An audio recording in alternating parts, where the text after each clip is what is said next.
Yeah, just as a mild aside, it always strikes me when I'm sitting on the bus and I listen to people talking to each other that they're not talking about art or anything highbrow. What they're doing is telling each other the stories of their lives or talking about the stories of other people that they know.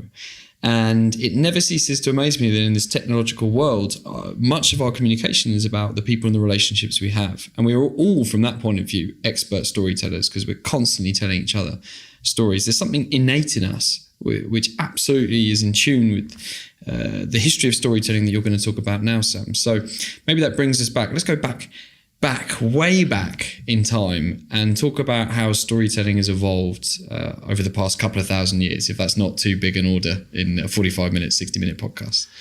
Well, please don't put a time limit on this, Paddy, because we never know how long this will go. But storytelling is something that has fascinated me through my entire life. And if you listen to the first podcast where you got a bit of our life stories, you know why this was ingrained in me, because I very early on learned that storytelling was my way to connect, initially with my family, specifically my father, but I became good at it. And that's the way I impressed people and connected with them. So when I went to West Point, the United States Military Academy, to study, I knew that the next 9 years of my life were going to be pretty intense.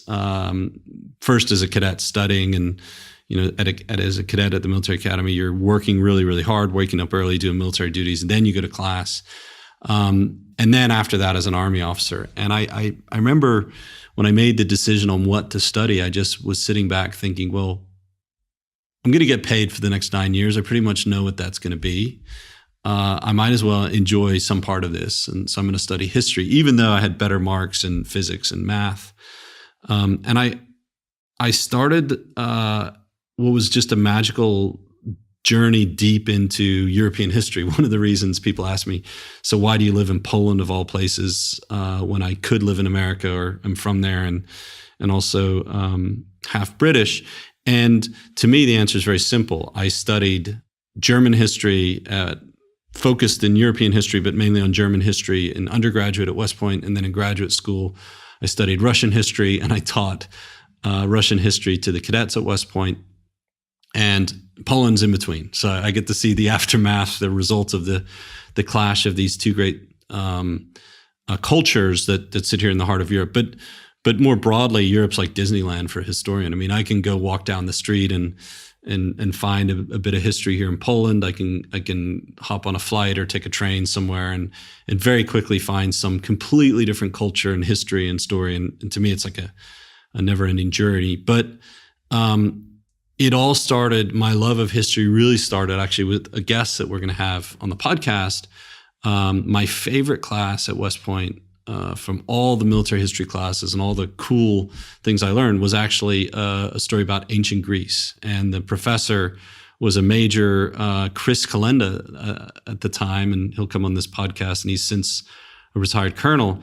And I learned something very, very powerful about history from him, which was history is really a battle of ideas. It's a struggle of ideas, and great ideas stand the test of time and live, and poor ideas tend to die off. And I learned this from this class. And well, so what do I mean by this? Well, if you live in Europe or even in the United States, or you're of the Western tradition, there's a very, very strong canon of literature that we are taught from the beginning. And it all starts at ancient Greece and Homer's Odyssey.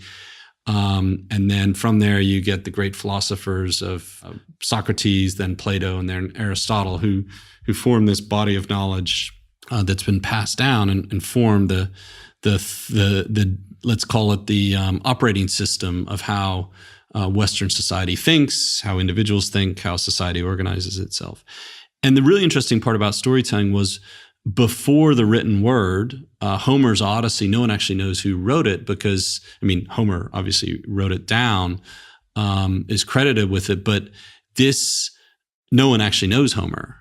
Sorry, he didn't write it down. He is credited with the origination of it, but people were telling this story and passing it down through word of mouth. And the most famous people in ancient Greece, the celebrities, and actually not much has changed if you look at it, were the public speakers, the orators who were able to recite perfectly by memory this epic tale called Homer's Odyssey. And what people got when they heard these stories was a common language through which they understood how they lived, their history, their heritage, and this really bound people together and created this Greek culture, which rose up to become dominant in the Mediterranean world at that time. And from Homer, you get the great philosophy. You get that the first big innovation in storytelling was the written word, where people were able to write something down and take it from the oral and document it. And when that happened, was a massive, first big shift in the information age was the ability to write down and document stories. Because before that, it was all done orally. And that brings in the age of writing and the age of language and this construction of ever more elaborate philosophies and things that come out of story. Then you get the great philosophers and Plato.